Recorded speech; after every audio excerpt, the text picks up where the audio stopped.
वैभवाची, सद्धर्माची, भक्तीची आणि पराक्रमाची महंत भूमी. ज्ञान, समृद्धी, कला, संस्कृती या साऱ्यांच्या दालनांनी सजलेला आणि बहरलेला महाराष्ट्र. इंद्रगिरीचा साज लेऊन यादवांची देवगिरी उभी होती. ज्ञानगंगा उसळ्या घेत होत्या. इथली संपत्ती स्पर्धा करीत होती. द्वारकेश महाराष्ट्र स्वर्गीय सुखात नांदत होता आणि आसमंतात अविरत फडकत होता महाराष्ट्राचा गरुड ध्वज. या महाराष्ट्राच्या कानाकोपऱ्यातून टाळ मृदुंगाचे झणकार घुमत होते.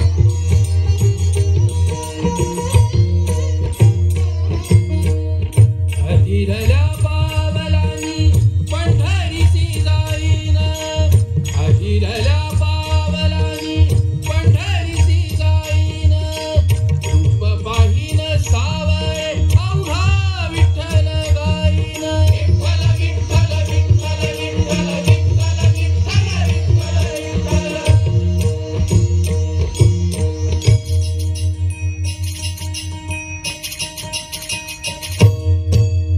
नाही थोरसान भेद नामाचा गजर, वाळवंटी होऊन लीन.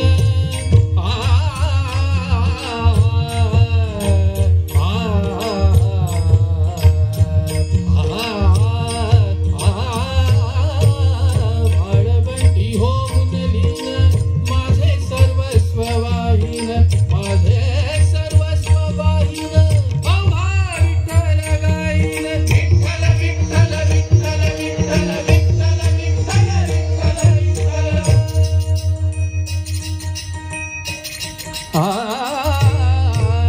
तुझ्या ठाई पांडुरंगा सौख्य त्रैलोक्याचे नांदे, तुझ्या पायी मी देवा.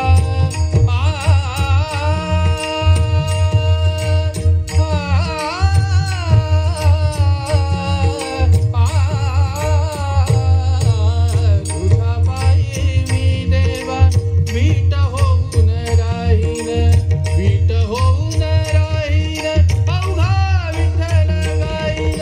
विठ्ठल विठ्ठल विठ्ठल विठ्ठल विठ्ठल विठ्ठल आणि अचानक विंध्याचला मागून धुळीचे लोट उसळले. 8,000 अफगाणी छाताड महाराष्ट्राच्या रोखाला बेफाम सुटले. कंठनाद गरजत होते. तीन तीन त्यांचा आवेशच भयंकर होता. कोण कोण? अल्लाउद्दीन खिलजी.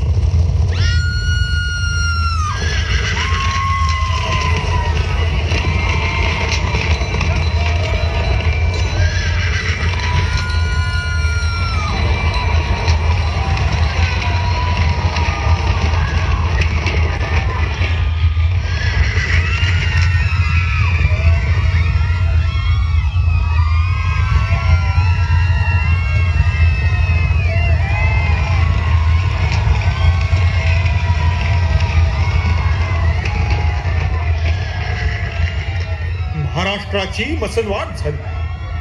खिलजी देवगिरीवर आरूढ झाला. ज्या नगरखान्यातून यादवांच्या दिमागदार गगनभेदी ललकारा उठायच्या, तिथं घुमू लागलं अल्लाउद्दीनचं अक्राळ विक्राळ सैतानी हास्य. स्वातंत्र्याचा गरुड ध्वज काळकन मोडून पडला. जुलूम आणि अत्याचार महाराष्ट्राभोवती फेर धरून नाचू लागले. हिदारा हरपडली, शौर्य हरवलं, स्वातंत्र्य संपलं. महाराष्ट्र गुलामगिरीत पडला. थोडी थोडकी नव्हे, 300 वर्ष महाराष्ट्र सुलतानी टापांखाली तोडवला जात होता, भरडला जात होता. मराठी माती आणि मराठी मन चिरडली जात होती. संतांच्या अमृत बोलानं चिंब होणारा महाराष्ट्र रयतेच्या आस्वाद भिजत होता. इथल्या गोरगरीब रयतेची गाडगी मडकी आणि अब्रू लुटली जात होती. सर्वत्र साम्राज्य होतं क्रूर सुलतानांचं आणि अमावस्येच्या भयान अंधाराचं. अशाच एका अंधारल्या रात्री पैठणच्या रावळात एक नाथानं तळवळीचा पोत पाजळला आणि गाभाऱ्यातल्या अदृश्य शक्तीला आवाहन केलं. करवी अंबे तार भरवया, काहूर लक्ष्मी दारू हडवाया, तेलंगण लक्ष्मी दारू हडवाया, कन्नड लक्ष्मी दारू हडवाया, अष्टभुजा लक्ष्मी दारू हडवाया, कंडमुंड मातले भवाने युगाचा तार रुसू नको, रणवाद्य भम भम दण दण कडकड वाजती, तोच गोंधळ आंबे तुझ प्रती ऐसा रणोत्सव मांडिला, उदो ऐसा शब्द दाहला, तेथे शोभसी विराजमान हो तुझे, बये दारुघर बये दारुघर, हे चंडमुंड भंडासुर खंडिनी जगदंबे, दंड दंड महिषासुर मर्दिनी दुर्गे, महाराष्ट्र धर्मरक्षिके तुळजा भवाने दारुघर, दारुघर बये दारुघर,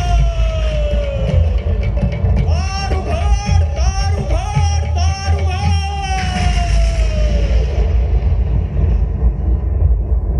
आणि महाराष्ट्राची आर्तहात बयेना ऐकली. तिनं डोळे वटारले, शस्त्र पाजळली आणि महाराष्ट्र धर्म राखण्यासाठी ती शहाजी राजांच्या संसारात मात ओलांडती झाली. जिजाऊंच्या रूपाने भोसल्यांच्या घरात राजलक्ष्मी आली, पण ही राजलक्ष्मी असंतुष्ट होती. आजूबाजूची परिस्थिती तिला भेडसावत होती. दिवसांमागून दिवस उलटत होते. शहाजी राजे आणि जिजाऊंचा संसार बहरला आणि एके दिवशी सया सजण्याची कुजबूज सुरू झाली. जिजाऊ लाजली, शहाजी राजे आनंदले. भोसल्यांच्या राजलक्ष्मीला शहाजी राजांच्या जिजाऊंना डोहाळले.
असे आगळे वेगळे डोहाळे लागले होते जिजाऊंना. फौजा पाठीवर घेऊन शहाजी राजांची घौडदौड चालूच होती. सर्वत्र धामधूम उसळलेली होती. याच वेळी मोगलशाहीचा दर्याखान शहाजी राजांवर चालून आला आणि किल्ले शिवनेरीवर. राणी साहेब आपण एवढ्या चिंतावलेल्या? महाराज, आजूबाजूची माजलेली अंधाधुंद पाहिली की जीव घुसमटतो आमचा. असंख्य प्रश्नांचं काहूर मनात डोकावू लागतं. गुलामगिरीची कल्पना आम्हाला सोसवत नाही. राणी साहेब, दैवाचेच फासे उलटे पडल्यावर आपल्या हातात उरतं तरी काय? आपल्या मनातील सल आम्ही जाणत का नाही? मात्र आता आपण एकट्या नाही. आपल्या गर्भात भोसल्यांचं रक्त आकार घेत आहे. याचाही विचार आपण ध्यानी धरा. आपण स्वतःला जपा. महाराज, या शाह्या सुलतानांच्या भांडणात आपलीच लोक एकमेकांशी उभा दावा मांडतायत. आपल्याच लोकांचे गळे कापले जात आहेत ही सुलतानी तख्त सावरण्यासाठी. पराक्रमी मनगट सुद्धा गुलामगिरीच्या दोरखंडांनी आवळली गेली आहेत. निजामशाहीच्या तख्तासमोर आमच्या आबासाहेबांच्या आणि भावंडांच्या रक्ताची कारंजी उडाली. खेळोजी राजांच्या पत्नी आमच्या जाऊबाईंवर महाबत खानानं खुलेआम हात टाकला. मराठी माती, मराठी रयत सुलतानांकडून रोज नासवली जातीय. महाराज, काय अपराध आहे त्यांचा? कोण थांबवणार हे सारं? राणीसाहेब सावरा, आपले शब्द असंख्य